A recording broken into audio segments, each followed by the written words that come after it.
everyone, and welcome back to Fossil Friday Web Chats with me, Brittany Stoneberg at the Western Science Center, my co-host Gabriel Santos from the Raymond M. Alf Museum, Hello. and today we are joined by Cameron Muskelly. Hi, Cam. Hello.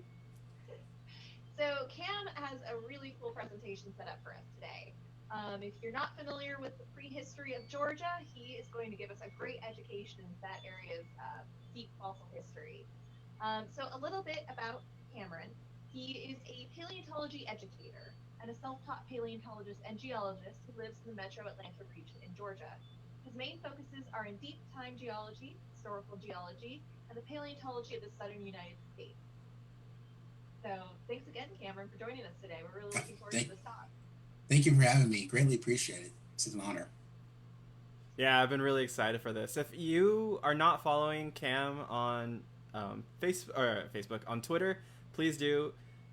He is a wonderful educator, and as you'll see throughout the presentation today, you will see why you need to be following him. So I will stop talking now. Absolutely. And as always, everyone, if you have questions for Cam that you would like to ask him at the end of this chat, go ahead and put it in the chat. We'll make sure that those questions get asked. We'll go through as many of them as we are able. So, Cameron, whenever you are ready, take it away. Thank you. Like I said, I am a paleontologist. I study mainly focus on historical geology and the fossil record of my state. I'm really focused on the southern or the eastern part of the United States fossil record. And I love paleontology. Paleontology has always been my life. I've always loved things like dinosaurs. I grew up as a kid loving dinosaurs. I was that kid who grew up was the dinosaur kid in school and in their family who was just drawn with everything prehistoric, but specifically that had to deal with dinosaurs. And that's pretty much how I got into paleontology, or where that interest in paleontology arose, was in my fascination with dinosaurs. When I was in the second grade, I had a second grade teacher who, if I was on my best behavior, she would take me to a third grade class whose teacher had a personal fossil collection. I knew what fossils were, but I didn't know that you could find fossils anywhere. I didn't know that Georgia had fossils at all, and I didn't know what a fossil looked like. So if I was on my best behavior, I was able to go to this classroom, and she pulled out a drawer. Her name was Miss Davis. She was a fourth grade teacher at the time. She's now retired, but she pulled out a drawer, and in that drawer was a set of fossil specimens that she had in her classroom. So she pulled out the drawer, and in that drawer were things like plant fossils. She had trilobites. She had like things like gastroliths, which are the stomach stones that are found in sauropod dinosaurs and in some theropod dinosaurs. And after she showed off her fossil collection to me, because I was just so fascinated by dinosaurs, she actually gave me a fossil. This was a crinoid stem, and I'll be talking about a little bit about crinoids when I talk about the paleontology of Georgia. And basically, what a crinoid is, it's a relative of a sea urchin. They're known as echinoderms.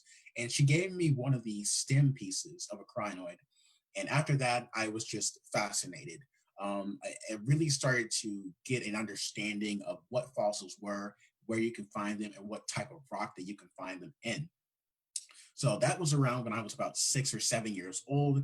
When I was 8 years old, I was diagnosed with a form of autism known as Asperger's syndrome. And if people may not know what that is, it's a form of autism, and it typically reduces my communication skills. I've been told I have some pretty good communication skills, but that goes with years and years of practice. I Unlike people who are not on the autism spectrum, it's mainly learned, but I had some difficulties with that. I also I have meltdowns sometimes due to sensory overload. So things like horns, things like bus stoppings, and things like that. I typically don't like because they are sensory overload. So I deal with a lot of that. So that is the reason why I'm so fascinated with paleontology and geology today, is because it's connected to me being on the autism spectrum. That's the main reason, or one of the main reasons, why I'm just so fascinated by the history of the Earth, because I'm able to take in information. People with autism are fixated with a lot of things. They can be fixated with like specific toys, maybe a specific type of video game or movie. I happen to be fascinated or fixated with fossils and minerals and rocks and things of that, and things of all geology and paleontology. When I was in when I was in middle school, many people didn't really realize that I was on the autism spectrum. So I was significantly bullied over the years. I was dunked into a trash can when I was in the sixth grade. I was beaten up. I had food and trash thrown at me during those times. And so I connect with paleontology is because I that was my way out of the world. That was the way that I could actually focus on the things that I loved. The rocks wouldn't make fun of me. The fossils that I had at the time wouldn't make fun of me. So I had things like that for pretty much an escape route and an anchor that I used over the years. And I didn't have many opportunities in paleontology while growing up. I lived in a single mother household, so we didn't have a lot of money for us to travel to many different places and go and collect fossils. So I pretty much had to build a lot of things on my own. Getting a social media account was one of the best things. Of course, it has its pros and its cons, but I was able to use that in order to connect with other geologists and paleontologists over the years. And over the years, since of me moving, I've had many different opportunities. I got connected with the Georgia Mineral Society at the time. I'm still a member now, as I was when I was a freshman in high school. I got connected with various geologists and potential paleontologists. I met my first paleontologist when I was in high school. His name was Dr. Tony Martin of Emory University, and he and his wife have really have taken me under their wing, and I appreciate all the various paleontologists that I've met so far who have been taking me under their wing, and I've learned so much from them, and hopefully we'll learn a lot more from them in the future. So I really do appreciate those people who continue to open up those doors where I didn't have those open doors when I was younger.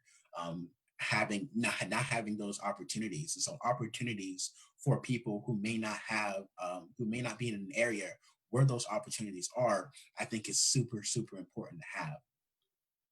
Now that I have gotten some opportunities in paleontology, I have done various things. I've done lectures in the field of paleontology and geology at various museums and various outreach public events. I've given talks at the Fernbank Museum of Natural History in Atlanta, Georgia, and I've also given talks at the Fernbank Science Center, where I have this traveling museum called the Cam's Fossil Jam, where I take my personal collection of fossils and I pretty much just give a talk about the history of the Earth through the various fossil specimens that I have. And so I've also been able to present at my first scientific conference last year. This was at the Southeastern Geological Society of America in Charleston, South Carolina, where I presented my first poster with time scavengers. So that was my first scientific conference that I was able to do, and I was able to present, and I met some other great geologists and paleontologists at that time, and I really do appreciate being there. I was a little bit nervous at first, but of course, being at your scientific conference for the first time, you're tuned to be a little bit nervous. But as I started to present, I felt very home. I felt very at home with some of the things that I was seeing, and a lot of the geologists that I first met online, I'm actually meeting out in the real world. So that's enough about me. We're going to be talking about Georgia paleontology. So I set up this presentation a little bit different. I have the various fossil specimens around here, and I'm typically going to talk about some of the various fossils and some of the various rocks that are found in that particular area in the state of Georgia, where I'm from. So I live in a place called the Piedmont region, and the Piedmont region is a part of Georgia, and that particular part of Georgia doesn't have any fossils. What we do have are rocks, or igneous and metamorphic rocks, really old things that don't preserve any fossils within them. So some of the rocks that you probably find in this region of Georgia are things like this type of rock. This is called mica schist. This rock was found just a couple of miles away from me. The little balls here are garnet crystals, and so this is piece of schist, which is a form of metamorphic rock that was metamorphosed during mountain building events over millions of years ago. In fact, what essentially the Piedmont region of Georgia is are eroded mountain chains that used to exist here in Georgia millions of years ago. Some of the other rocks in the Piedmont region contain things like this. This is just a couple of miles away from where I live. This is actually called myelinite. I wonder if you can see that there. This is called myelinite. This is a highly ductile metamorphic rock. And so what I mean by that is this rock was actually formed by the stress and by the tectonic forces underneath the Earth's crust. So this was actually formed during a mountain building event called the Allegheny Neurogeny, some 300 to 200 million years ago. And this is a metamorphic rock that was formed at that time. Again, no fossils, just really old, really highly deformed metamorphic rocks. And last but not least, in the Piedmont region, we have this is what we call the basement rock. This is the rock, the oldest rock that we have here in the state. This here is called Corbin metagranite. This comes from the Rolling Springs Formation in the Piedmont region, in the what we call the Blue Ridge region of Georgia. This is also an area that has igneous and metamorphic rocks. But this is the oldest rock in the state. This is about 1.1 billion years old. This dates back to the Neoproterozoic era. And these rocks were melted and formed by the collision of a continent called Amazonia about 1 billion years ago, which actually metamorphosed this rock into a granite gneiss. So that's some of the older rocks. Now we get into the good stuff. We get into the paleontology region. We talked a little bit about the older stuff. Now we're going to be talking about some of the focusing on the fossils. So the oldest fossils we have in this state come from the Cambrian period. And this is about around 541 to 497 million years old. This is what we call the Cambrian period. We were very known for the Cambrian explosion. That's what many people think of when they think about the Cambrian period. But the coolest fossils we actually have in this state, and the oldest Cambrian fossils we have, are actually things called archaeocyathids. So these are a little bit small. I probably doubt you'll be able to see that, but these may not look like much. But these are actually sponges called archaeocyathids. These come from the shady dolomite in Cartersville, Georgia, which is in the Valley and Ridge region of Georgia. And these are some of the oldest fossils. These are about 516 million years old. And for those who may not have saw that very well, I actually have a picture of what those archaeocyathids look like. So on this region we have here, see that? Yeah, that is an archaeocyathid fossil from California, from the early Cambrian, that comes from the Paletta Formation.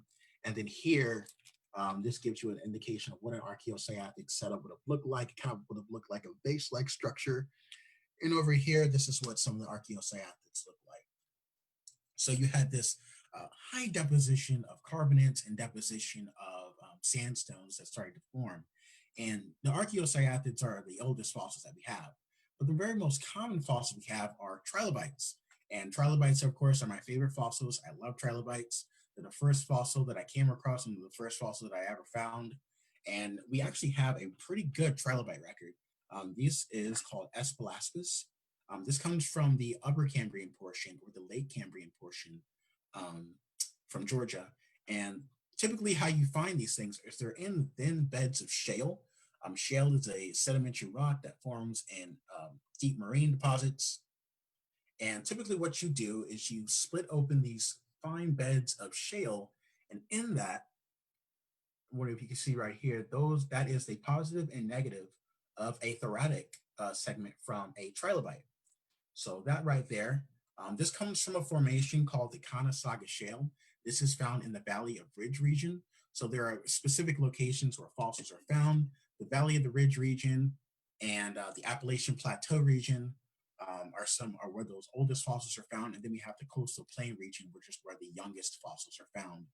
The Cretaceous and then the Mesozoic and the Cenozoic fossils are found in the coastal plain region. I misspoke. This is actually from the Appalachian Plateau region, not the Blue Ridge, not the Valley and the Ridge region. But anyway, those are some of the oldest fossils we have. The trilobites, and then we have the archaeocyathids. So we move on to the later Cambrian. We still have these deposition of carbonates and sandstones during that time. So we move in towards the Ordovician period, about 497 million years, 498 million years further. And then we actually come across some pretty interesting other fossils. So we find archaeocyathids, we find trilobites, we find some brachiopods and things like that. But the Ordovician actually brought some pretty interesting fossils, and we actually have more deposition of carbonates during that time. When I say carbonates, I mean of rocks that are formed by calcium carbonate, like limestones and dolostones and things like that. So you have this deposition of that, and towards the Ordovician, you actually have rocks like the the Chickamauga limestone, which comes from Georgia, part of the in northwest Georgia, and this was actually deposited when North America was covered by an ancient sea, just like as the Cambrian was when Georgia was during the Cambrian period. And we actually find these limestones that have pretty interesting shelly marine fossils composed of calcium carbonate. And typically, what you'll find are things like brachiopods. You'll find things like horn corals. If anyone doesn't know what a horn coral looks like, this comes from the Silurian period. This doesn't come from the Ordovician rocks of Georgia specifically, but this gives you an example of what these creatures would have looked like. That right there is a horn coral. So horn corals are really interesting. They're extinct class of corals. There are no more horn corals living today. They're all extinct. These were been very common fossils you would be able to find in Georgia, in that particular area. And so these are where the animal would have lived in this polyp here, and its shell or its body would have been composed of calcium carbonate. You'll also find things like brachiopods. Brachiopods are known as lamp shells. They're not exactly clams. They have a different anatomy with their setup of the shell. But nevertheless, we have these animals here. Again, brachiopods go as far back as the Cambrian period, but we also have a pretty good diversification of brachiopods when we start to approach the Ordovician period. So we get to the Ordovician, now we get into the Silurian. You don't have too many Silurian rocks that have fossils within them. Some of the Silurian rocks are really old. We have things like from the Silurian, we have like little bits of brachiopods. We have a little bit of pieces of trilobites. There's a formation in Georgia called the Red Mountain Formation. That's a Silurian deposit. It's composed of hematitic sandstone. I don't have a piece of it here. I wish I did. But it's a pretty interesting deposit that does have some fossils, but not many. It does have brachiopods. It does have trilobites. But other than that, we don't really have a good fossil record in the Silurian period as we do, say, in the Cambrian or in the Ordovician period. But nevertheless, we still do have fossils in that particular region in northwest Georgia. So the Silurian period, now we get into the Devonian period. We don't have many fossils representing from the Devonian period, which is about 380 million years ago, towards the Middle Devonian. We don't have many fossils from that period of time, in Georgia at least. We do have like thick beds of shale that are represented, known as the Chattahoochee Shale. Sorry, not the Chattahoochee Shale. I'm probably gonna, yeah, I probably forgot about it. But anyway, Chattanooga Shale. There we go. It's Chattanooga Shale. These very thin black shales that were deposited in anoxic environments and actually are composed of lots of uranium. And there have been many places in that part of Georgia and in that part of Tennessee where houses have been built on that, and their houses are radioactive. So you go into one's house that is on that shale bed, the Geiger counter would go crazy. So we have that. We have a little bit of the deposits of that in Georgia, but nevertheless, we don't really have fossils from that particular time. Just depositions of anoxic shales. So we talked about the Devonian. Now we get into the good stuff. This is actually probably one of my favorite periods besides the Cambrian. Towards that, we actually have fossils from what we call the Mississippian. The Carboniferous period is broken down into two different parts. We have the lower portion of the Carboniferous, and again, this is only known in North America. In other places of the world, it's not called this, but the lower Carboniferous in North America is called the Mississippian, which is named after the Mississippi River in Iowa, and that has composed of like limestones, lots of limestones. So we call it that based upon where that location is. That is the lower Carboniferous, and then towards we go up into the upper Carboniferous. That's called the Pennsylvanian, and that's known from Pennsylvania, which has a wide deposition of coals and plant fossils from that time period. And so the Carboniferous period, only in North America, is broken down into those two parts. And so in Northwest Georgia, we actually do have a pretty good record of Mississippian and Pennsylvanian fossils. So one of the fossils that we find, there's one deposit called the Floyd Shale in Northwest Georgia, and this comes from Rome County in Rome, Georgia, and that is a horn coral that was found. So horn corals would have been living here. Every time you find horn corals or every time you find corals, just know that you are in a depositional environment that was covered in lots of sea and lots of water. It would have been close to the equator at the time, and it would have been covered by these shallow seas, and you had these corals starting to grow. Besides corals, you also have things like crinoids. We talked about crinoids earlier when I talked a little bit about the teacher and her showing me her false collection. I actually have a crinoid right here. You probably can see that there. I actually have one on my necklace here that I found in Alabama. But this one comes from Georgia. Crinoids are echinoderms. They're related to things like starfish and things of that nature. And so that's a crinoid there. They're composed of different plates and stems. Here is a crinoid. This specimen doesn't come from Georgia. But this specimen comes from the Edwardsville Formation in Indiana. Indiana has some of the best well-preserved crinoids in North America, if not the world. And this is what a complete crinoid would have looked like. Just to give you an idea of what a crinoid looks like as a complete fossil. As crinoids die, their bodies disarticulate, they fall apart, and what you typically find are things like the stems, and possibly maybe even the heads of these things, what we call the calyxes. Besides crinoids, you have another type of echinoderm. This is called a blastoid. This is a little probably hard to see. It's not as well preserved, but this one comes from Northwest Georgia, probably from the Floyd Shale or a similar age to it. So this is what we call a blastoid. Blastoids are echinoderms. They're related. They are an extinct group of echinoderms related to starfish. They are no longer living today. So that's an ugly looking specimen that I found in Northwest Georgia. But this is a better, well-preserved specimen that I found in Alabama from the Middle Bangor Limestone Formation, the same age as this stuff in Georgia. But this is a more well-preserved specimen. And so it kind of looks like kind of a nut or some kind of like a rosebud or something like that, but they're broken down into various plates. So we moved on to the Mississippi, and now we go into the upper Carboniferous portion of Georgia. In Northwest Georgia and a place called Walker County, we have plant fossils. During this time, Georgia was covered under a swamp next to a delta. And this is when Pangaea started to form as well. And you had forest in swamped areas. And so that's a fossil called stigmaria. These are known as lycopods. This comes from the Crab Orchard Mountain Formation in Walker County, Georgia, which is pretty much the borderline between Georgia and Tennessee.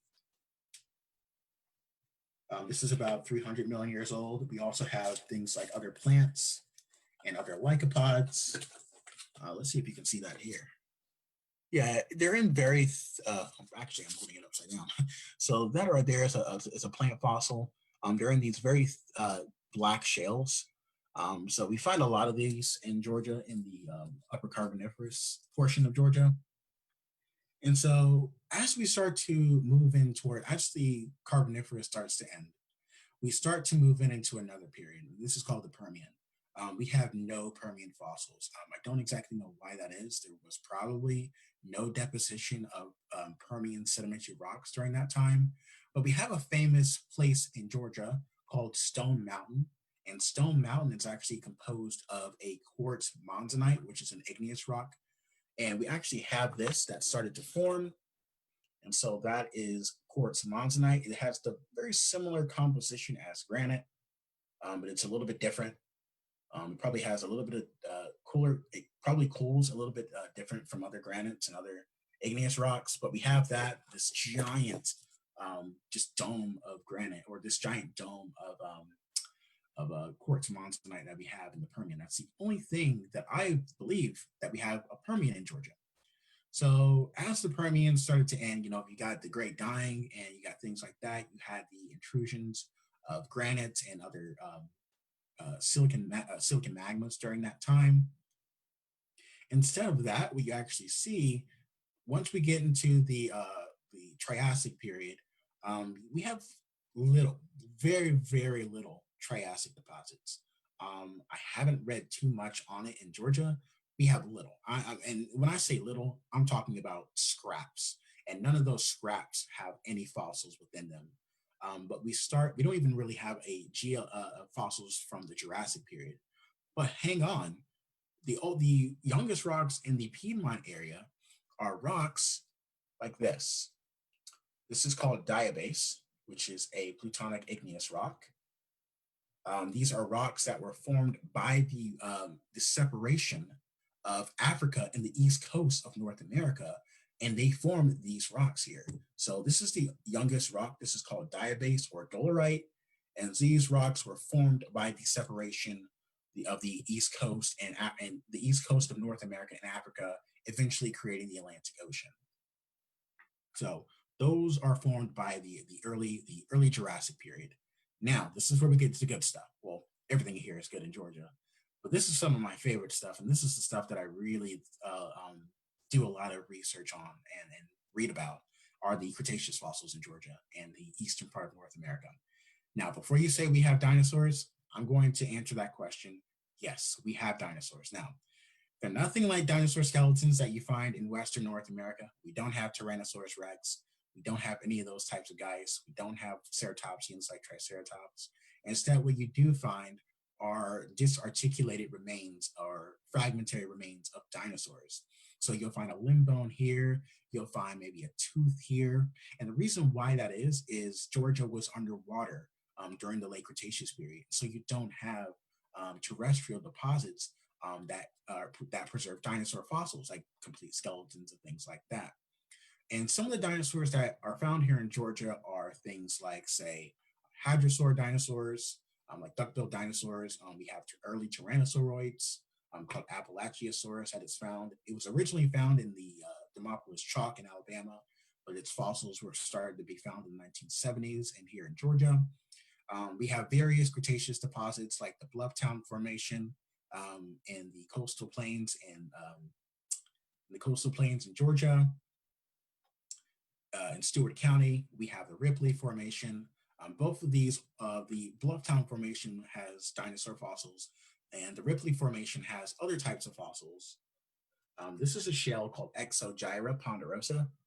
This is an oyster shell, and you can actually collect these in the buckets full in the coastal plain region of Georgia. So that is an Exogyra. It's a Cretaceous oyster from the Blufftown Formation in Georgia. And some of the other fossils that you have here are things like this. This is a replica tooth of a large alligatorid called Deinosuchus rugosus. This was actually found in August of 2016, and this is a cast of that particular tooth. Deinosuchus is really known for just having gigantic proportions. We have disarticulate remains of skulls and vertebrae and teeth from the Blufftown Formation, and that is just one of its one tooth from this large animal living along the coast of Georgia around 75 million years ago.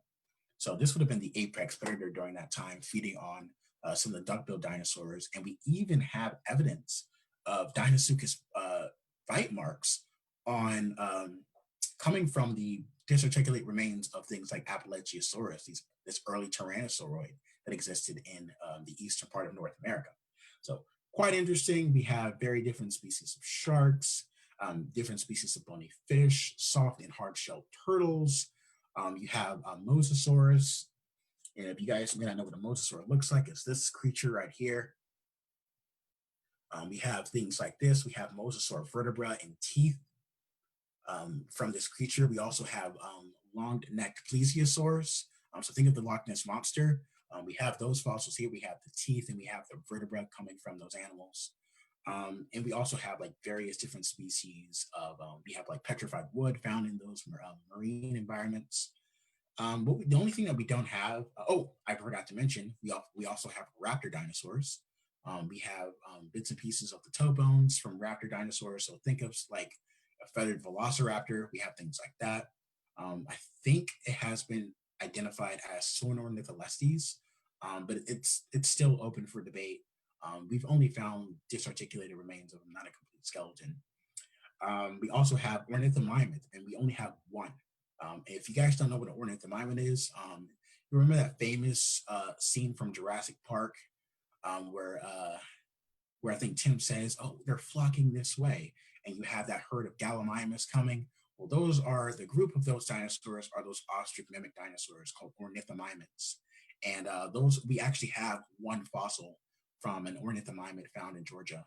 Better specimens are known from, say, Alabama and Mississippi, but we only have one fossil coming from Georgia of unidentified to be an ornithomimid.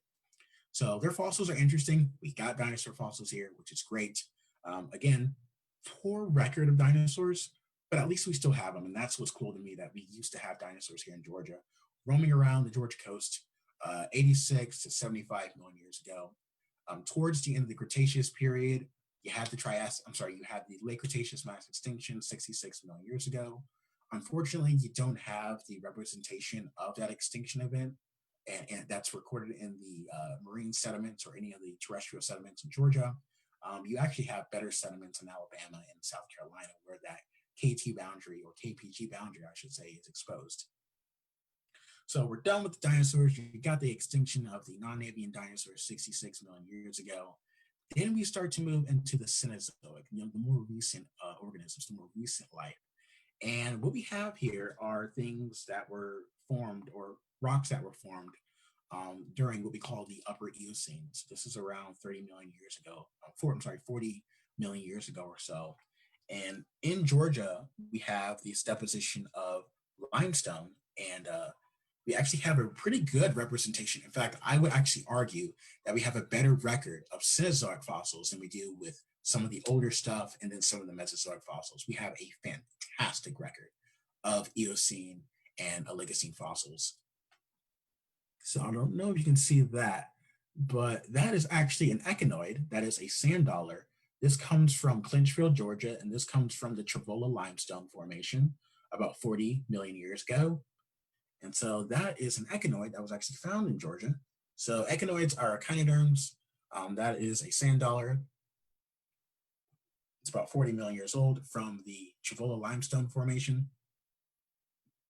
We also have here from the Dry Branch Formation, you have these giant shells. So this is a oyster that looks almost like a shoe, okay?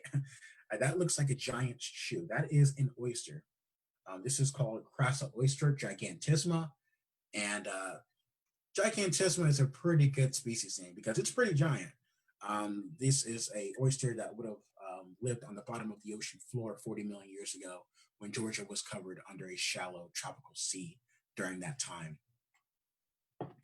During the Oligocene period, you also had another shallow sea that covered North America. They covered also North America and Georgia. And you have various species of scallops. You have some echinoids, you have some clams and things like that. On some of the land areas where those terrestrial deposits were formed, you have a couple of other animals that existed under the Oligocene. Oh, I also forgot to mention we have early whales, early Archaeocene whales. Georgia has its own whale called Georgia cetus, Bogotensis, and this was actually found, I believe, in the 80s. So it's a four-legged whale. So Georgia has its own four-legged whale, and which is pretty interesting, really interesting, and it really gives us a better picture of the evolution of whales. And Georgia cetus is one of those important fossils that is found in the state in which I live in that gives us a better understanding of the evolution of whales.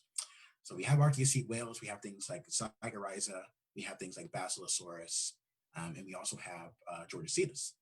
So onto the Oligocene deposits, we actually have some pretty interesting mammalian fossils, marine and also non-marine fossils.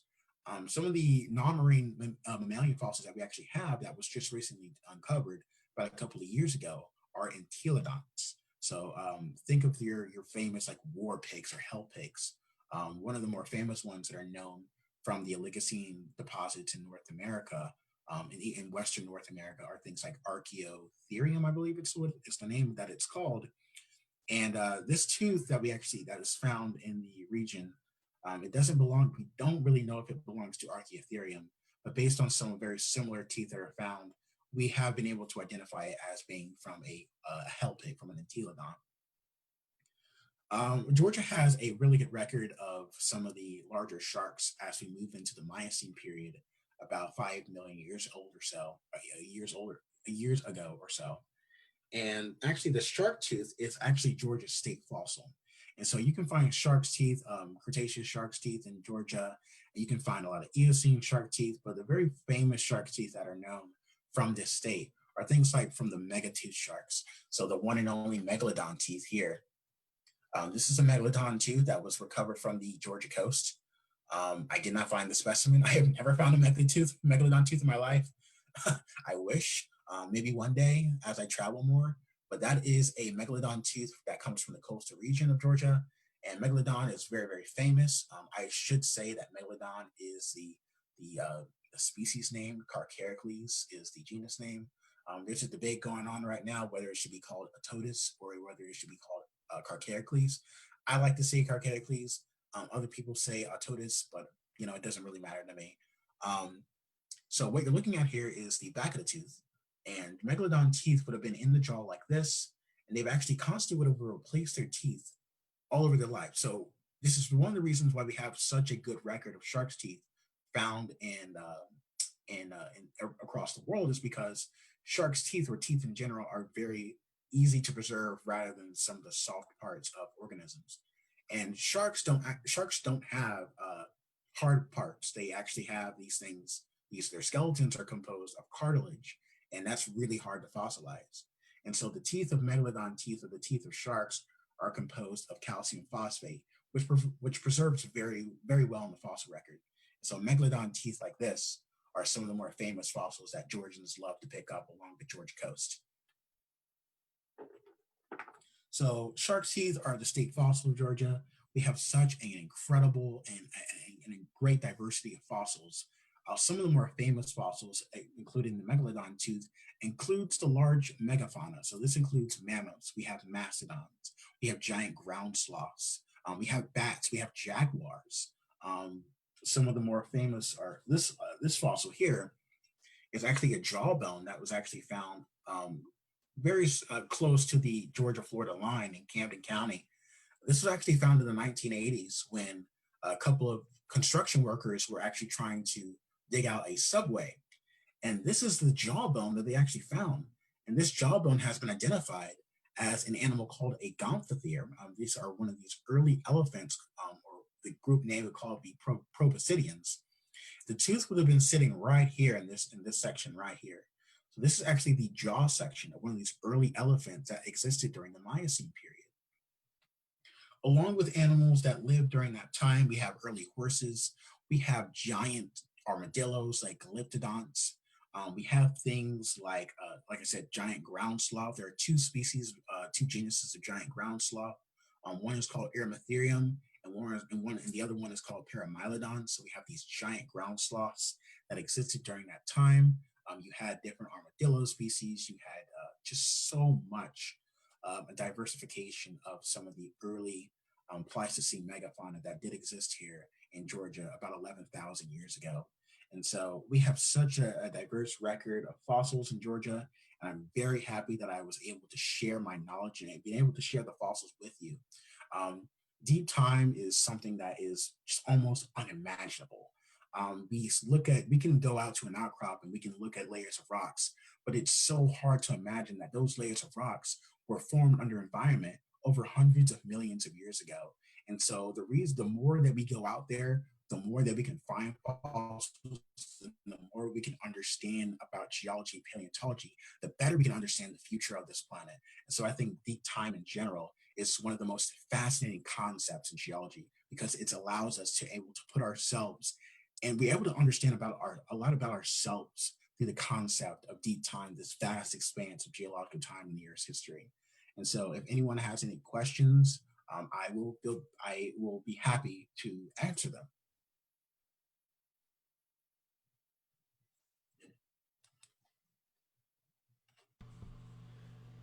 That was awesome, Cam. Yeah, that's Thank you. awesome. Your last line had me really feeling in my heart. I was ready to tear up. That was great. Thank you. Thank you for succinctly describing how we all do our jobs with that last line. Yeah. It's such an important. Absolutely. So you ready to Yeah. take some questions? Yeah, absolutely. Go for it. And again, if anybody has any questions, feel blah, feel free to throw them in the chat, everyone.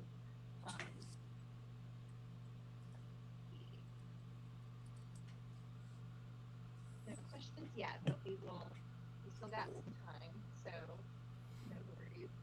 And like I said, I found that really, really fascinating because, as I mentioned prior to us going live, I don't really have any familiarity with Georgia fossils. So it was great to listen to that and really get a nice overview of all the different kinds of fossils that are available there. Hey, Britt. Sorry, 1 second. Is my audio still rough? Yeah, just a little bit. Yeah, it's a little bit. How is it now? If I lean in quite close to the laptop, how are we doing? That's better. Okay, Yeah. I will just stay right here. No leaning back for me. I can't go casual now. That's what we have to deal with sometimes when we go live, and we're not professional live streamers. So, thank you for dealing with us. We are working on it. Here's a question. This is from Carolyn. What is your favorite outreach experience that you've had so far? Ooh, that's a good question. Oh, there's many. Let me think here. My favorite. I think the favorite one that I got to do was when I first graduated high school. I was able to give a presentation on Halloween night at my first museum. That was the Fernbank Museum of Natural History in Atlanta, Georgia. And if you guys don't know, definitely look at that museum. It has giant skeletons of Giganotosaurus and Argentinosaurus. So really great museum, but I was able to do that, and I was actually talking about the dinosaurs of Eastern North America. So I was pretty much just going over just some of the various states like Mississippi, Alabama, Georgia, some of the various dinosaur fossils that have been recovered in those various states. And actually, during that time, um, I got a tooth that was actually recovered in Mississippi, and one of your guys, another good friend of mine, Doctor, excuse me, um, Andy was actually gave me that tooth for my graduation. Dr. Andrew Farkey gave me that tooth, that 3D copy of that ceratopsian tooth, and so I was able to showcase that particular tooth at the museum. Aw, that's fantastic. Shout out to Andy Farkey, best boss ever. Rock. All right. Here's another good question. This is from previous speaker Eric Scott. He's asking, do you recommend any good books or other sources of information on Georgia's Ice Age fossil record? Right now, there's actually a book. It hasn't been published yet, but the book is in the works about just fossils in Georgia. There has been a book that has been published out there on all rocks and minerals that have been found in Georgia, but not too many on the various fossils that have been found in Georgia. The best book that I can recommend, though, on just Georgia geology in general, because this gives you a pretty good overview on some of the Pleistocene material and deposits are now, is this book. It's called The Roadside Geology of Georgia by two of my good friends, Pamela Gore and Dr. Bill Witherspoon. These are two geologists um, at Georgia State University, and they actually have this book. It's been published over about a couple of years ago, but it's chock full of great information about the geology of Georgia and some of the coastal environments, and it gives you a pretty good representation of what the Pleistocene fauna was during that time. It doesn't go too deep into the paleontology, but it gives you a general overview on some of the Pleistocene deposits that we do have here. I need to get myself that copy. We'll put it in the chat too. That way people can link to it. It's good. Here's another good question. This is from another Cam. They're asking, Cam, this person is in Alberta, Canada, and their fossil laws are quite strict. They're curious, what are the fossil laws in Georgia and fossil laws in the United States at large? And they're also saying thank you for your presentation. Oh, well, thank you very much. I actually don't collect vertebrate fossils. I typically stay away from that. I'm not exactly too knowledgeable on vertebrate fossils in Georgia. I know in places like in Florida, you have like these places where you can have a permit. But as far as I know, I think you can just go to some places and collect vertebrate fossils where they are. It is good to have a person out there to know what they're doing. If you do find a vertebrate fossil, like maybe a mammoth or things like that, definitely report it to a museum. If you find like a dinosaur fossil, definitely report it to museums. But the laws here are not as strict as other laws, say in places like in Florida in the western part of the United States. Like I said, I don't collect vertebrate fossils. I typically collect very old invertebrates, things like from the Silurian and Cambrian and things of that nature. So I'm not too well diverse in the vertebrate fauna and the laws and regulations of collecting vertebrate fossils in the state of Georgia. Yeah, and I think you made a great point. As somebody who does work for a museum, we always collect a permit when we're collecting fossils, and we personally love it when people let us know about fossils that they found. I've had some great visitors geotag, for example, fossils that they found, and then give us the geotag coordinates and see if we're interested. So that was a great point, Cam. Right, and if you are collecting fossils, whether it's an invertebrate or a vertebrate fossil, please make sure that you record locality data. So if it is scientifically important, people can go back to that location and see what geology is known, or if there can be found, or if more material can be found. That's just for fossil collecting and just in general. I think having that on your mind, making sure you locate coordinates, make sure you locate, write down information of that formation or that particular rock unit and where it was found is very important. Yeah, really quick for anyone out there who is interested in, building their own personal collection of invertebrate fossils and also trying to organize it, you can definitely check out the My Fossil project. They have an online database that you can upload your fossils to, and you can, add all the data from locality, add photos, and then you can connect with other paleontologists, both professional and amateur, to help identify your fossils and be used for research. So yeah, definitely check that out. It's myfossil.org, and we actually have someone from My Fossil coming on the show in a couple weeks, I think. Yeah, so it's a great resource. So we highly recommend that one. Okay, let's see.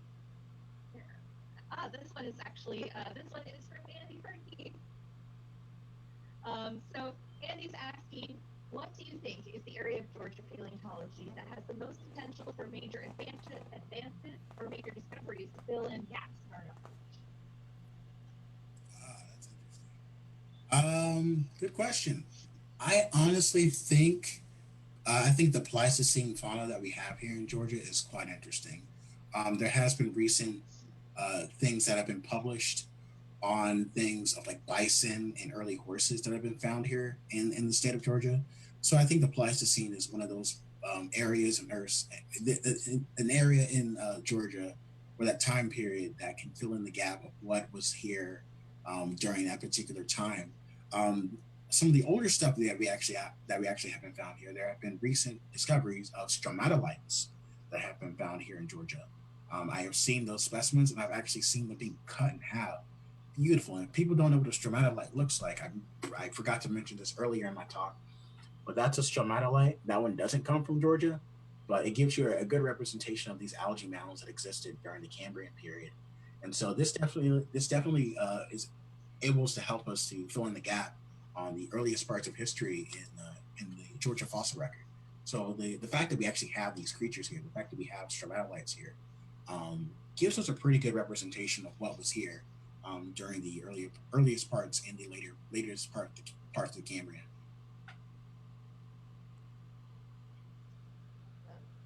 Here's a question from Andrew McDonald. What fossil would you most like to discover in Georgia, and why? Quite interesting. I'm interested in Cretaceous geology and paleontology, so I would love to find more dinosaur material. Our dinosaur material is poorly understood. We have, disarticulated remains. We have like pieces of tibia and leg bones and things like that. Some of the first dinosaur fossils were discovered in the 1970s. And no, before you ask, he's not from Friends. His name is Dr. David Schwimmer. He's from Columbia State University. He gets it all the time, but he has collected fossils, and a lot of his students have collected Cretaceous fossils over the past few years, and he has discovered some of the very first dinosaur fossils in Georgia. And the more we go out there, the more we look, the better we can understand what was here during the later part of the Cretaceous period. And so I think dinosaur material, specifically in Georgia, is something that I'm really interested in finding and learning more about. That's awesome. That's a cool goal. Hopefully one day we can come out and maybe go work in the field with you one day. Yes. Oh yeah, I forgot to mention we also have a pterosaur. There has been one pterosaur wing. This is from an ornithocheirid pterosaur, and this is just represented by one wing. This comes from a rock unit called the Utah Formation, and that's about 86 million years old or so. And that's all we got. That's all we got from pterosaur. Nothing else. But the fact that we have a pterosaur here is pretty interesting. It's pretty cool. Yeah, it is. Sometimes the fact that pterosaurs even preserve at all, considering like how thin their bones are sometimes and fragile, just amazes me. Right. And the geology of Georgia just wasn't a good place for the preservation of pterosaurs. So the fact that that fossil just survived is just an awesome thing to have in the Georgia's geological record. Definitely. Here's a question. This is from William. What has been your most interesting find so far? Interesting. What has been my most interesting find so far? Huh. We're asking you the tough questions here today. Interesting find. Now, is he talking about just in Georgia or just interesting find in general? They didn't specify, so let's however you want to take it. Okay. I'm gonna do both parts. I'm gonna do my first interesting find in Georgia and then my first interesting find in general. My first interesting find in Georgia is actually a trilobite. This was a trilobite called Espalaspis. Don't laugh, but the species name is called Butsy. So a little bit of a butt joke there. I knew it. I'm an adult, I swear. But this is a species of trilobite that was known from the 1940s, and me and another fossil collector rediscovered that species of trilobite in the northeastern part of the Conasauga Shell Formation, the Middle Cambrian portion of that. And I was able to send it off to Columbia State University to have it identified, and it was identified as that species that was rediscovered. So being able to rediscover that particular species of trilobite in an area that is not known for having that particular species of trilobite is pretty awesome. So that's one of my interesting finds in Georgia. An interesting find in general, and I have been to various places collecting fossils from Tennessee to Alabama to Mississippi, but I actually have one, but I think the one that tops it all is this one right here. And yes, this is my fossil collection. We're getting a glimpse into Cam's amazing collection here. Thank you. It's beautiful. The collections manager and me is like, yes, good job, very Jane good. is so happy right now. I do what I can. But I was actually out in Mississippi collecting fossils from the Demopolis Chalk Formation, which is about 76 million years old. 76 million years old. And then from the Ripley Formation, it was about 70 million years old. And we went to a site, out of all the sites, this was a waste management site. This is where the waste company was doing their work and excavating a few things. and that formation was sitting right on top of that building. And we actually walked in to ask for permission. They had no idea what we were talking about. They had no idea that there were oyster shells and things on their property. And so we asked for a coworker to help us to see if he found any fossils. And so he led us to a ditch, which had a slew, and it was essentially he led us to an oyster bed because there were thousands of piles of shells, of oyster shells, of Cretaceous oyster shells. And many people may think that, oh, you find an oyster, this is a modern. No, these are extinct oyster shells. And the coolest thing that I found there this year was this that I pulled out of the ground. Whoa. That that is a oyster called Exogyra ponderosa. This is I believe, the left valve of the shell. So this is the top portion of the shell, and pulling that out of the ground, just huge shell, just pulling that out of the ground in Mississippi of all places is just incredible. Huge shell. It's about the size of a toddler's head, and it's big. It's a big shell. So that's probably the interesting, coolest find that I found this year. But I'm sure that if I, once I go out in the field more, that I'll find more interesting specimens. But that right there tops it all for this year. What were the reactions of the other people working there when they saw you pull that out? Oh, yeah, I went down there and I saw, well, this was on your property, and their jaws opened up. They were like, "What? So we had no idea. We were working here for like 12 years, and we had no idea that this was here." I'm like, "Yeah, you guys got fossils here. Just oysters and things like that exist. You can find mosasaur fossils and plesiosaur fossils just in that location." And so finding that, pulling that out of the ground was just absolutely incredible. Those are some of my favorite stories too, when you have those unexpected learning moments, where like you could be in the most random of places and something comes up, and then all of a sudden you can just start talking and people are like, "Oh, really? Let me know more." And you're just like, "I will do that." And so those are great stories for me. Now they're probably more aware than ever. They're probably picking up oysters all over the ground now. Their boss is probably like, "Okay, break," and they all run over to like look for fossils. They're on their lunch break eating the PB&J and like, "Oh, look, an oyster." That's what I would want to do at my lunch break. So, here's another question. Where did it go? Okay, found it. Would the fossils in Georgia? Oh, and this is from Wachovia Vickers. Would the fossils found in Georgia be similar to those found in Florida? I cannot quite hear you. I'll repeat it for you. Would the fossils found in Georgia be similar to those found in Florida? Oh, absolutely. Yeah, we have specifically for the Pleistocene and for the Miocene fossils. Georgia and Florida were underwater at the same time during the Eocene and during the Miocene. So the very same, or some of the very same formations that we find in Georgia, we also find in Florida because they were underwater at the same time. So we have the Trevilla limestone in both states. We have the Aquila limestone in both states. We find large megafauna like leptodons and capybara fossils and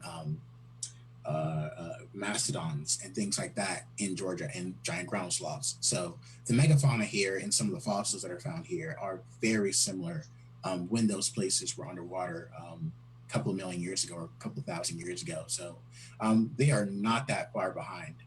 They are not that far apart. So we have almost the same formations and the same fossils that we have in Georgia and in Florida.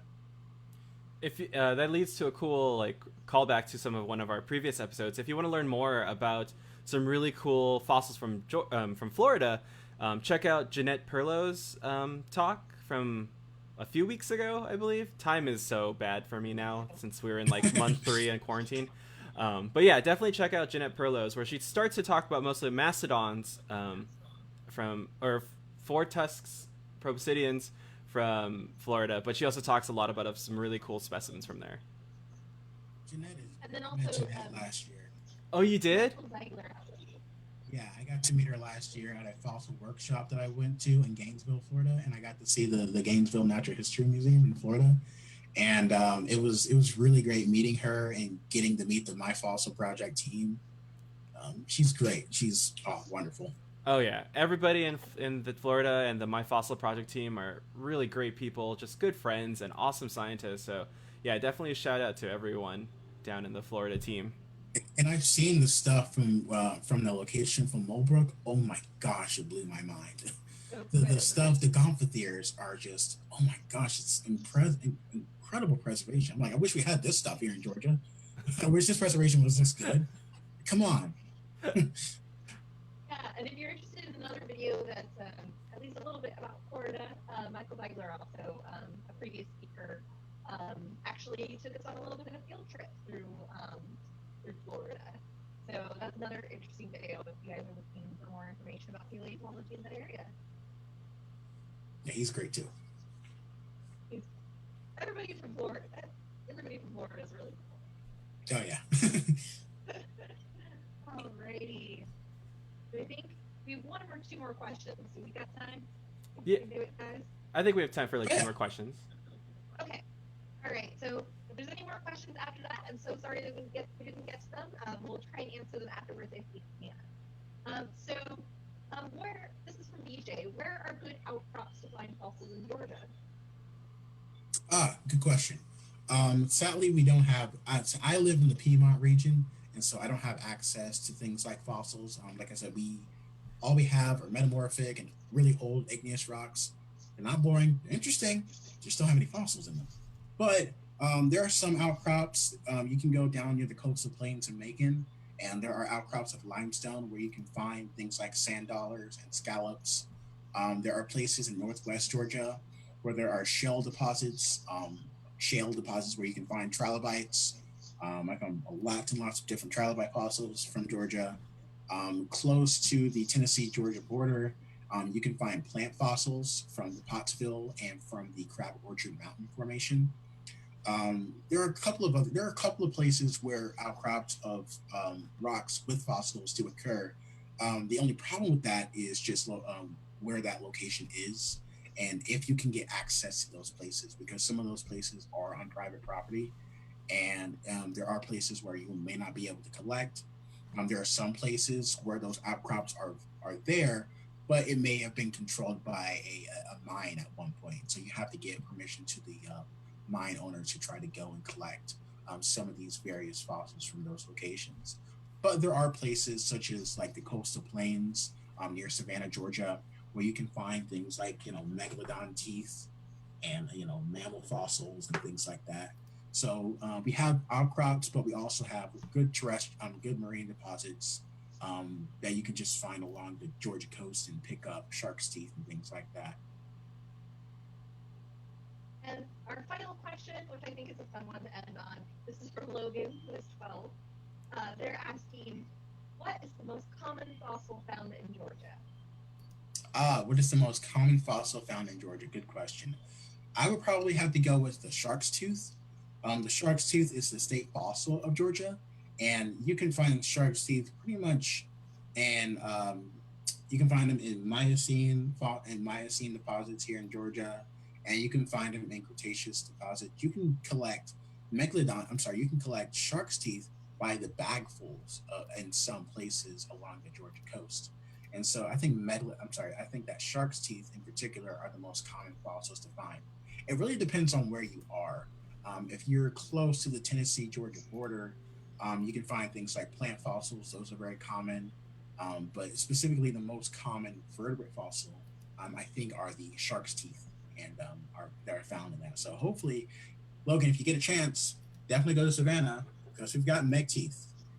We've got megs. So everybody tries to find these. I've never found one, but I have one in my collection, so I'm good with that.